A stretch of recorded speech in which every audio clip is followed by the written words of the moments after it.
துணை ஜனாதிபதி கொடுத்த எச்சரிக்கை எதிரொலி. இனிமேல் ஜனாதிபதி விவகாரத்தில் தலையிடவே மாட்டோம். சுப்ரீம் கோர்ட் நீதிபதிகள் எடுத்த அதிரடி முடிவு. ஜனாதிபதி ஆட்சி அமல்படுத்த கோரிய மனுவுக்கு கொடுத்த அதிர்ச்சி தீர்ப்பு.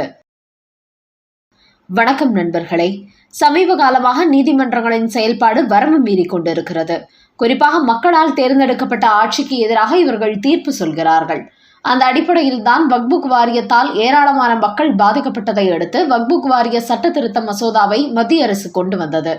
ஆனால் அதற்கு சுப்ரீம் கோர்ட் நீதிபதிகள் அதிமேதாவித்தனமாக அதை ஒரு வார காலத்திற்கு நிறுத்தி வைத்துள்ளார்கள். ஒரு தீர்ப்பு சொல்வதற்கு முன்பு இந்த சட்டம் எதற்காக கொண்டு வரப்பட்டது, இதன் பின்னணியில் எவ்வளவு தவறு நடந்துள்ளது என்பதை ஆராய்ந்துவிட்டு நீதிபதிகள் தீர்ப்பு சொல்ல வேண்டும். ஆனால் இவர்களோ அதன் பின்னணியில் என்ன நடந்தது என்பதை கூட ஆராயாமல், நாங்கள் உச்ச நீதிமன்ற நீதிபதிகள், அதனால் நாங்கள் ஜனாதிபதி பிரதமரை விட எல்லாம் உயர்ந்தவர்கள் என தெனாவெட்டிலேயே தீர்ப்பளிக்கிறார்கள். அப்படித்தான் தற்போது வக்புக் வாரிய சட்டத்தை ஒரு வாரத்திற்கு நிறுத்தி வைத்துள்ளார்கள். இதன் காரணமாகவே துணை ஜனாதிபதி ஜெகதீஷ் தங்கர் மற்றும் பாஜக எம்பிகள் சிலர் உச்சநீதிமன்றத்தின் இந்த தீர்ப்பை கடுமையாக விமர்சனம் செய்தார்கள். இதையடுத்து தேசிய பாஜகவின் தலைவரான JP நட்டா, பாஜக எம்பிகள் உச்சநீதிமன்றத்தை விமர்சித்தது அவர்களது தனிப்பட்ட கருத்து. அதற்கும் பாஜகவுக்கும் எந்த சம்பந்தமும் இல்லை. நாங்கள் உச்சநீதிமன்ற தீர்ப்புகளை மதிக்கிறோம் என்று ஒரு செய்தி வெளியிட்டிருந்தார். என்றாலும் ஜனாதிபதிக்கே இவர்கள் கெடு விதித்த விவகாரம் தற்போது நாடு முழுக்க விமர்சனங்களை ஏற்படுத்தி வருகிறது. இந்த பரபரப்பான சூழ்நிலையில் மேற்கு வங்காளத்தில் வக்புக் சட்ட திருத்தத்திற்கு எதிராக மிகப்பெரிய அளவில் போராட்டம் நடைபெற்று வருகிறது. இதில் நடந்த வன்முறையில் 3 பேர் உயிரிழந்துள்ளார்கள். இந்த நிலையில் வழக்கறிஞர் விஷ்ணு சங்கர் என்பவர் மேற்கு வங்காளத்தில் வன்முறை சம்பவங்கள் நடந்தும் அம்மாநில அரசு அதை தடுத்து நிறுத்தவில்லை. அதனால் அங்கு ஜனாதிபதி ஆட்சியை அமல்படுத்த உத்தரவிட வேண்டும் என்று ஒரு மனு தாக்கல் செய்துள்ளார். ஆனால் இதுபோன்ற எந்த மனுக்கள் தாக்கல் செய்யப்பட்டாலும் உடனே தங்களது கருத்துக்களை பதிவு செய்யும் உச்சநீதிமன்ற நீதிபதிகள் இந்த மனுவையே விமர்சனம் செய்தார்கள். குறிப்பாக இந்த வழக்கை விசாரித்த நீதிபதிகள் PR கவாய் மற்றும் அகஸ்டின் ஜார்ஜ் ஆகிய இருவரும் மேற்கு வங்காளத்தில் ஜனாதிபதி ஆட்சியை கொண்டு வர வேண்டும், அதற்காக ஜனாதிபதிக்கு உத்தரவு பிறப்பிக்க வேண்டும் என்று நீங்கள் சொல்கிறீர்கள். ஏற்கனவே எங்கள் மீது அரசு நிர்வாகத்தில் நீதிமன்றம் தலையிடுவதாகவும் ஜனாதிபதிக்கே கெடு விதிப்பதாகவும் குற்றம் சாட்டி வருகிறார்கள். அப்படி இருக்கும்போது மேற்கு வங்காளத்தில் ஜனாதிபதி ஆட்சியை கொண்டு வாருங்கள் என்று ஜனாதிபதிக்கு நாங்கள் உத்தரவு போட்டால் அதுவும் கடும் விமர்சனங்களை ஏற்படுத்தும். அதனால் இந்த வன்முறை விவகாரத்தில் மத்திய அரசும் ஜனாதிபதியுமே முடிவெடுத்துக் கொள்ளட்டும். நாங்கள் அவர்களுக்கு ஆணை போட முடியாது என்று சொல்லி அந்த மனுவையை உச்சநீதிமன்ற நீதிபதிகள் தள்ளுபடி செய்துள்ளார்கள். அடுத்த செய்தி.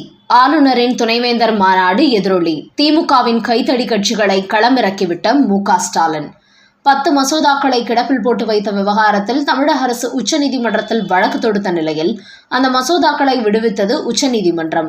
இதன் காரணமாக இனிமேல் தமிழ்நாட்டில் பல்கலைக்கழகங்களின் வேந்தர் நான் தான் என்று MK ஸ்டாலின் மார்த்தட்டி கொண்டு வருகிறார். ஆனால் இந்த நேரத்தில் அவருக்கு அதிர்ச்சி கொடுக்கும் வகையில் வருகிற 25ஆம் தேதி நீலகிரியில் துணைவேந்தர் கூட்டம் நடத்தப் போகிறார் ஆளுநர் ரவி. இதில் துணை ஜனாதிபதி ஜெகதீப் தன்கர் கலந்து கொள்வதாக அறிவிக்கப்பட்டுள்ளது. இது திமுகவையும் அதன் கூட்டணி கட்சிகளுக்கும் கடுமையான அதிர்ச்சியை கொடுத்துள்ளது. ஆளுநரின் இந்த செயல்பாடு போட்டி அரசாங்கம் நடத்துவது போல் உள்ளது. அவர் உச்ச நீதிமன்றத்தின் தீர்ப்பை மீறிவிட்டார் என்று திமுக கூட்டணியில் இடம்பெற்றுள்ள காங்கிரஸ், கம்யூனிஸ்ட் கட்சிகளும் அரசியல் களத்துக்குள்ளே வராமல் வெளியில் நின்றபடி அரசியல் தலைவர்களையும் ஆட்சியர்களையும் விமர்சனம் செய்து வரும் வீரமணியும் ஆளுநருக்கு எதிராக ஒரு அறிக்கை வெளியிட்டுள்ளார்கள். அதில் ஆளுநர் ரவி உச்சநீதிமன்ற தீர்ப்புக்கு எதிராக செயல்படுகிறார்.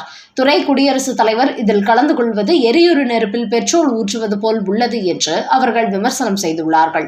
அதோடு நிறுத்திக் கொள்ளாமல் குடியரசு துணைத் தலைவர் மீது மாநிலங்களவையில் நம்பிக்கையில்லா தீர்மானம் கொண்டு வர வேண்டும் என்று வீரமணி அந்த அறிக்கையில் தெரிவித்திருக்கிறார்.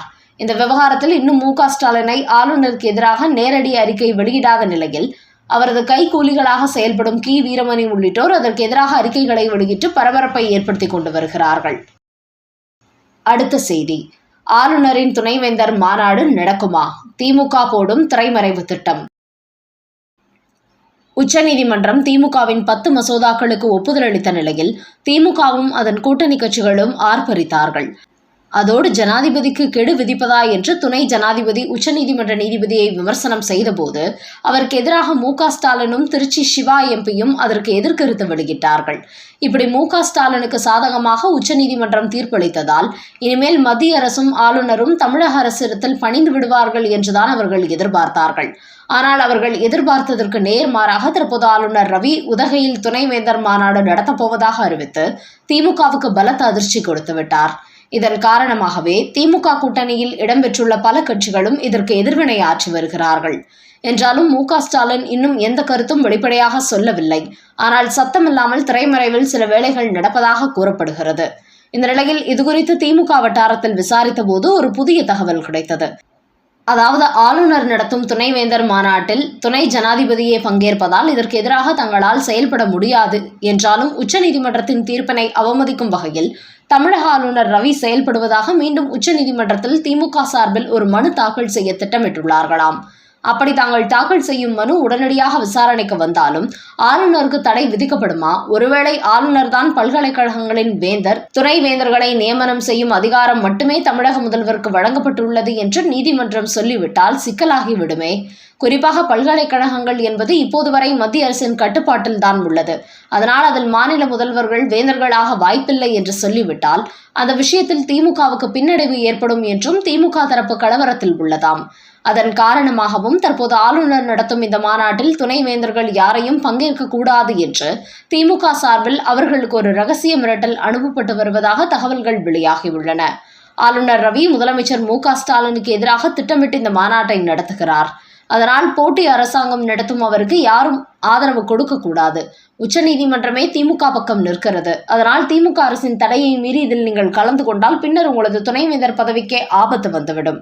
அதனால் எங்களை மீறி யாரும் ஆளுநர் நடத்தும் துணைவேந்தர் மாநாட்டில் பங்கேற்க கூடாது என்று திமுக தரப்பு பல முக்கிய துணைவேந்தர்களை அணுகியும் மிரட்டல் விடுத்து வருகிறார்களாம்.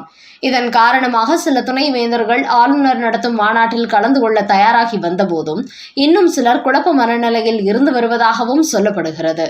என்றாலும் ஆளுநர் தரப்பு உச்சநீதிமன்றத்தின் தீர்ப்பு குறித்த விவகாரங்களை பல்கலைக்கழக துணைவேந்தர்களுக்கு அனுப்பி திமுக அரசுக்கு துணைவேந்தர்களை நியமிக்கும் அதிகாரம் மட்டுமே உள்ளது. மு.க.ஸ்டாலின் பல்கலைக்கழகங்களின் வேந்தராக எந்த ஒரு தீர்ப்பையும் உச்சநீதிமன்றம் சொல்லவில்லை. அதனால் அவர்களின் மிரட்டலுக்கு பயந்து யாரும் குழப்பிக்கொள்ள வேண்டாம் என்று ஆளுநர் தரப்பும் ஒரு சுற்றறிக்கை அனுப்பியிருப்பதாக தகவல் வெளியாகியுள்ளன. அந்த வகையில் நாங்கள் உச்சநீதிமன்றத்தின் தீர்ப்பின்படி நடக்கிறோம் என்று சொல்லும் திமுகவோ தற்போது திரைமறைவில் தங்களது வழக்கமான ரவுடிசத்தை கையில் எடுத்து துணைவேந்தர்களை மிரட்டத் தொடங்கி இருக்கிறார்கள் என்பது தெரிய வந்துள்ளது. நண்பர்களே, 10 மசோதா விவகாரத்தில் காலக்கெடு நிர்ணயிக்க வேண்டும் என்று ஜனாதிபதிக்கு ஆர்டர் போட்ட உச்சநீதிமன்றம் தற்போது இன்னொரு வழக்கு விவகாரத்தில் ஜனாதிபதி விஷயத்தில் இனிமேல் நாங்கள் தலையிடவே மாட்டோம் என்று தெரிவித்து ஓட்டம் பிடித்திருப்பது. ஆளுநர் ரவியை துணைவேந்தர் மாநாடு நடத்த விடக்கூடாது என்பதற்காக அதில் கலந்து கொள்ள தயாராகி வரும் துணைவேந்தர்களுக்கு திமுக தரப்பில் மிரட்டல் விடுக்கப்பட்டு வருவது குறித்த உங்களோட கருத்துக்களை கமெண்ட் பாக்ஸில் பதிவிடவும். நன்றி, வணக்கம்.